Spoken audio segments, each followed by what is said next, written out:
बहुत कोई धनाढ़ आदमी था, हमें ख्याल में नहीं था उसके कोई काम थे। वो कहने लगा जी मेरा ये काम है गुरुजी। हमने कहा भाई मालिक से दुआ करेंगे, पर उसने कहा नहीं, आप मेरे ये कागज़ हैं इन पे हाथ लगाइए, मेरे पे दया मेहर कीजिए। तो पता नहीं कैसे मालिक की रहमत हुई, उस पर दया मेहर हुई। वो कहने लगा मेरे औलाद भी नहीं, मेरे बच्चे नहीं, मेरे घर में सुख नहीं, शांति नहीं।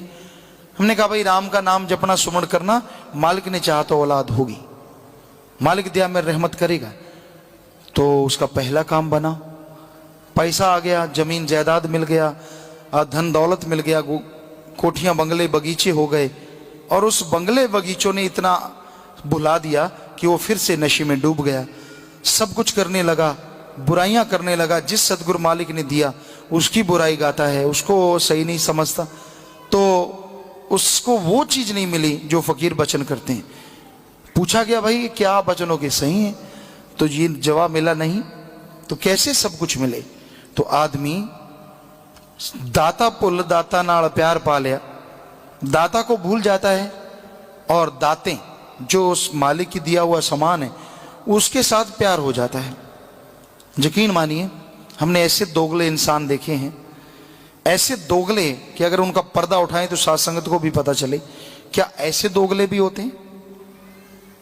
जरूरत पड़ी दिन रात गीत गाते हैं, दिन रात हाथ जोड़ते हैं, दुआ मांगते हैं।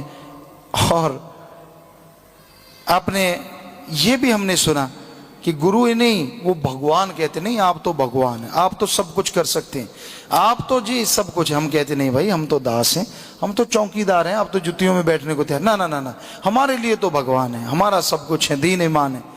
और जैसे अपना काम निकल गया, सांप के बच्चों ने सांप वाला काम करना ही था, एकदम से मुंह फेर लिया। जो दिन रात गुण गाया करते थे उनके लिए उनको ऐसे लगना लगा कि ये जो भगवान मालिक जिसको हम कहते थे ये शायद पता नहीं हमारा नुकसान करता है, भूल गए किए गए परोपकारों को। तो ऐसे लोग जब एक बार तो चलो मालिक को झांसा देने में कामयाब हो जाए, किसी फकीर के भोलापन, या उसको ये सोचे कि शायद फकीर को मैंने बुद्धू बना दिया, शायद उसके कर्म थे जो वो चरम सीमा पे पहुंच गया। लेकिन वो मालिक अल्लाह राम की रजा में रहने वाला फकीर जब ये कह सकता है कि जा चाहे तेरे पाप गुनाह तू रहमत पाएगा, तो वो ये भी कह सकता है कि ठीक है एक दिन औंधे मुंह चारों खाने चित्त भी हो जाएगा। और ऐसा चित्त होगा फिर तब कोई दांव पेच नहीं चलेगा। जिधर मर्जी दौड़ते फिरना, पहाड़ों में, उजाड़ों में, जंगलों में, बिएवानों में, टूणे करना, टोटके करना, मेख दबाना, प्याज दबाना, नारियल फोड़ना, चाहे अपना सिर फोड़ना पत्थरों पे जा जाके, जो चीज चाहता है हो जाए, सवाल पैदा नहीं मिल जाए। क्योंकि ये तो रब कहता है कि अगर मैं किसी को दुत्कार दूं तो मेरा संत फिर से रहमत करके उसे मुआफ करवा सकता है। लेकिन जिसे फकीर संत दुत्कार दें बाई चांस, वैसे तो वो दुत्कारते नहीं, और जिसे दुत्कार दें तो भगवान कहता मैं भी उसे नहीं माफ कर सकता, क्योंकि वो तो मेरे भक्त का ठुकराया हुआ है। सो कईयों को ये भ्रम है कि यहां नहीं तो बहुत कुछ है, देखते हैं मालिकों का है मामला, इसमें किसी का क्या है। तो टाइम बताता है, समय बताएगा। तो ऐसा हो रहा है, साथ संगत आके बताती है, बड़ी हंसी आती है कि जो कल तक कहता था मालिक राम अल्लाह तो यहीं पे सब कुछ, और आज कहता नहीं पहाड़ में मिलेगा, वहां टक्कर मारी, टूणे टोटके किए चरस्ते पे। गांव में होता है चरस्ता जो होता है, वहां जाके टूना उतारना, किसी के खेत में मेख दबवा देनी।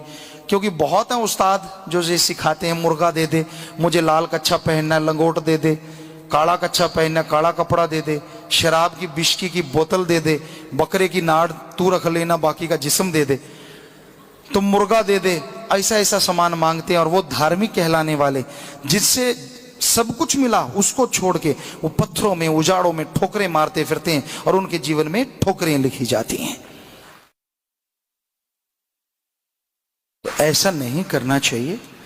पर जिसका विनाश काले विपरीत बुद्धि, जब आदमी के कर्म खोटे हो जाते हैं, बुरे हो जाते हैं, तो फिर उसकी बुद्धि विवेक भी विपरीत हो जाता है, उल्टा हो जाता है।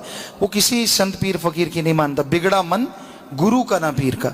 जिसका मन बिगड़ जाए, जिसका विश्वास डोल जाए, डगमगा जाए, वो ऊपर ऊपर से तो चाहे सजदा करता रहे, लेकिन अंदर से उसका मन उसको इतना सता देता है कि उसका यकीन नहीं रहता, और जब यकीन नहीं रहता तो रहमो करम भी उसके पास नहीं रहता, वो कोरा हो जाता है, खाली हो जाता है, और उसे किधर भी कोई सुख शांति आनंद नहीं रहता।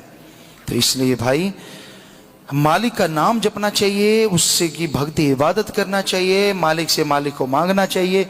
डरिए उस मालिक से जो सब कुछ दे सकता है, वो ले भी सकता है। आपके कर्मों का ही फल नहीं कि आपको कोई रुतबा दे दिया, इसका मतलब ये नहीं है कि आपकी शातिरता या आपकी होशियारी ने सब कुछ कर दिया। ये तो मालिक की कृपा दृष्टि ने कर दिया, उसकी दया ने कर दिया।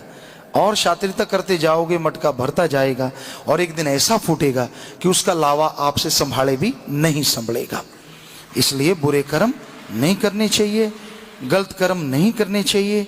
मालिक से मालिक को मांगो, अल्लाह वाहिगुरु राम से राम को मांगो, तो दोनों जहां की खुशियां वो आपको बख्शेगा और दया में रहमत से माला माल